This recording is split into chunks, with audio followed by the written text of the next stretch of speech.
Hello, fight fans, and welcome to the Combat Challenge podcast. My guest is Nathan Fletcher, a professional MMA athlete who just competed on Cagewarriors 122 against an undefeated Michele Martignoni. Thank you so much for joining us, my brother. No worries. Thank you for having me back on. I appreciate it. And I'm pleased that you've come on, even though it's only been short notice. You only fought a couple of days ago, but thank you for taking the time out to do this interview with us, my friend. I really appreciate it. That's fine. I enjoyed the last one we done before the fight, so I made sure that I come back and spoke to you first before anyone else after the win. Well, I'd be surprised if you spoke to anyone else, brother. Do you know what I mean? I thought we'd build up a bit of a connection here, but anyway. That's it. We've got a good relationship going now, haven't we? So we'll keep it going. For sure. I appreciate that. Brother Nathan, if we can talk about Michele Martignoni, what was your plans in dealing with him, and what was the game plan, and what did you know about Michele before you went into the fight? The game plan was always going to be to grapple and to take him down, just because that's my strongest area. And I always like to play to my strengths more so than playing to like an opponent's weaknesses. Coming in, there wasn't a lot of footage on him, to be honest. The main thing that I went off was his last fight on Cagewarriors with Wesley Meyer. And that was nice because I got to see a full account of his game. We saw him striking the first round. In the second round, we saw a little bit of him on the bottom. And then in the third round, we saw him on top in the grappling exchanges. So that was kind of like the basis of what we went off. I think I always knew he was going to come in and try and strike against me, just because going off my previous fights, you can see that I'm a very good grappler. So I think I knew that he was going to want to strike against me. But we were preparing for he might have taken the grappling approach as well, as he did against Wesley. So I was just getting ready for a complete fight. Another thing which we prepared for was going 3 rounds, which I ended up stopping him right at the end of the third round, because in the Meyer fight, he pushed on and was fitter later on. So we were ready for a 3-round hard fight, and that's what we got out of him. So it's good. So if we can talk through the fight itself, Nathan, if you can talk us through round per round, please. Yeah, so first round come out. He was throwing wild shots, which I expected. I think if you watched our last interview, I said that he throws an overhand right and a left hook, and that's pretty much the only 2 shots he threw for the whole of the first round. I think I put a good pace on him. When I shot the first takedown as well, I felt that he had good defense. He was positioning himself in the right way. He felt fairly strong and his balance was good. So I knew it was going to be like a little bit of a grind. I wasn't going to just be able to take him down straight away like I've done with a lot of my opponents and get straight to the sub. So I knew I was going to have to work for it. But going back after the first round, I was confident that I had that one won. And then coming out so at the end of the first round, I wanted to say, I watched it back, and as I stood up to go back to my corner, he shoved me when I stood up in front of him. And I didn't notice that in the fight. I didn't feel it because I was just focusing on getting my breath back and going back to the corner. And now I've watched it back.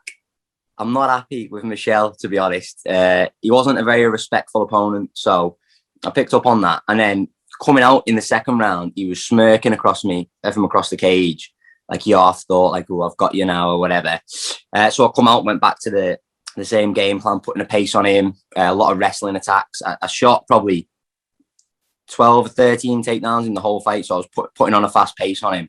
And the second round, more of the same. I got hit with a knee about halfway through the second round, which kind of, like, I thought I shot a takedown and banged my head on his hip because he sprawled heavy. But when I watched it back, I saw that he'd need me in the face, and then I kind of like fell to my guard. But I managed to wrestle up, and I wasn't rocked or anything really. It was just like a bit of a flash.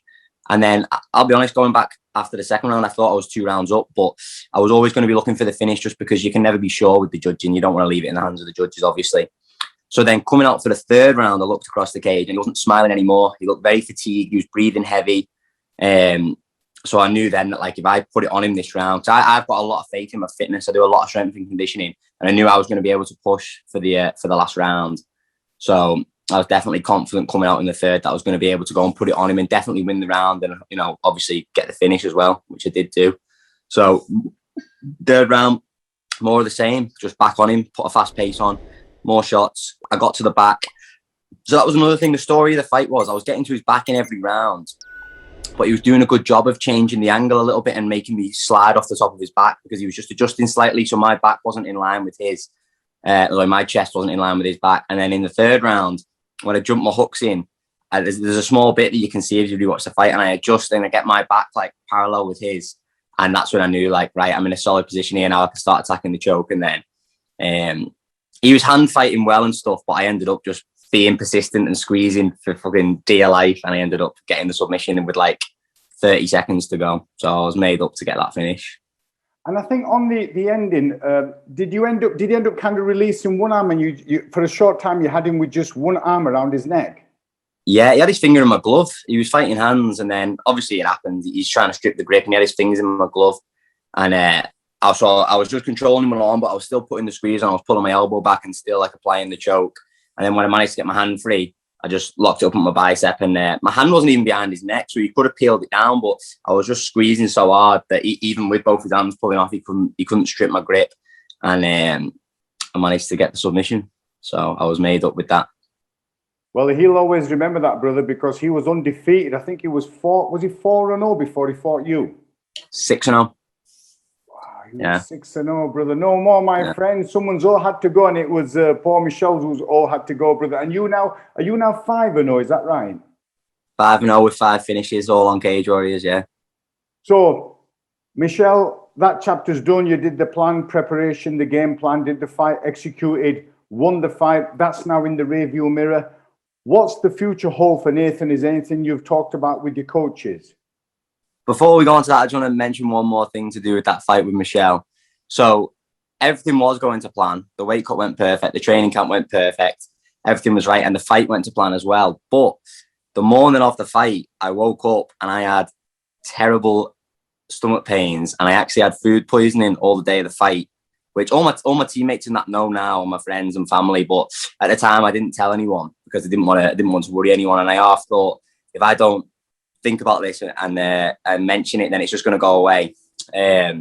So yeah, fight day, I was actually on the bog all morning, basically shitting out all the food that I'd put back in myself from the weight cut. And after the fight, about 20 minutes after, once my adrenaline had worn off, I was in the medical room and I was just throwing up everywhere, and my body come out in like this mad rash because I had an allergic reaction to something I'd eaten. And I just wanted to throw that in because now I've won, I can say this. If I'd lost, I wouldn't have mentioned it because I didn't want to, make it an excuse or whatever. Because the fight went the way I wanted it to, I'm happy to say it now that I was in a very bad way fight day. So it makes it even better for me knowing that I overcome all of that and still managed to go out and perform in 3 hard rounds and get the job done. Well, that's a big adversity that you've overcome, Nathan, because some people, you end up at a bit of a crossroads there and you think, oh, is this my get out of jail card? I might have to kind of not say direct, but kind of indicate it to my coach, to me, the people in my corner, and slowly they'll do the work for me and I'll find a way out. Or you just think, right, I'm here now, no matter what it is, I'm going to have to deal with it, which is what you did. And I'm sure the reward is more sweeter, right? So much sweeter. And that was literally it, my mindset. When I was in the morning, I was like sat on the toilet, literally in a very bad way. All that was going through my head was, I'd recently watched Michael Jordan's documentary. Do you know The Last Dance? Have you ever seen it? I know about it, but I haven't watched it, no. Right, it's a brilliant documentary, and it's like a 10-part thing. And in one of the episodes, Michael Jordan's going to play a basketball game or like an away game, and someone spikes a pizza that he orders, and he gets food poisoning, like one of the away fans or whatever. And so anyway, he's like vomiting all night, seeing the doctor, feeling dead ill. And then the next day he goes and plays this game and scores like 40 baskets or whatever and has like a really good game and overcome that, even though he was dead ill. And you can see the footage of him like in between the periods. He's like sat on the bench, towel over his head, obviously in a dead bad way. But he just his will to win was so strong that he managed to go out and play. And I just think what perfect timing that I watched that episode the week of my fight. And then on fight day, I woke up with food poisoning. And then all that was going through my head was, if Michael Jordan could do it, you could go and do it as well. So I was always going to go and fight. And I'm just made up that I kept a strong mindset all day and was able to go in there and overcome that. So, yeah.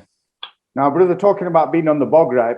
Before we started this filming, I was expecting you to come on and you kept me waiting, brother. And once again, you were on the toilet, right? Yeah, I was. My stomach's okay now, though. I think it's just like a 24-hour thing. That's just because I've been eating now. I managed to eat last night. So I was in a bad way up until about Sunday, midday Sunday after the fight, and then now I'm on the mend now, so I can enjoy a bit of food. Like I've earned it anyway because I was dieting the last few weeks, so I can enjoy a bit of food now.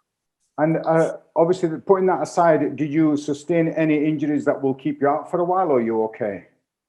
No, I'm not getting any injuries. Just the typical little knocks. My foot's a little bit sore off kicking him in the knee, and then my leg's a little bit sore off him kicking me. But other than that, I've got no major injuries. So I'll just take a couple of days off training to let me bruises go down, and then be right back in the gym. For sure, brother. So we finished with Michele Martignoni. Have you got any plans moving forward?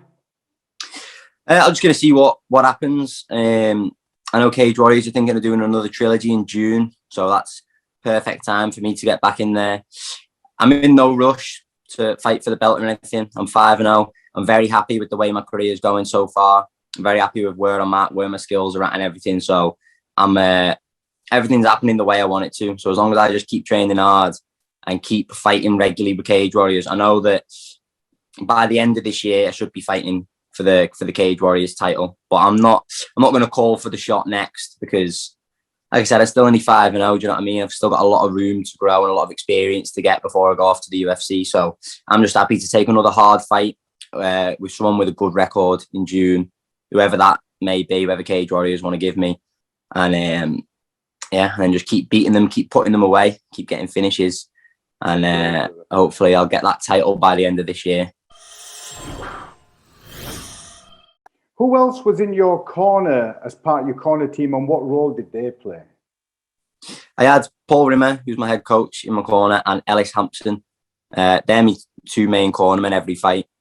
This one, I normally have three. I normally have Simon Audley in my corner as well, or I might have Chris Williams, my boxing coach.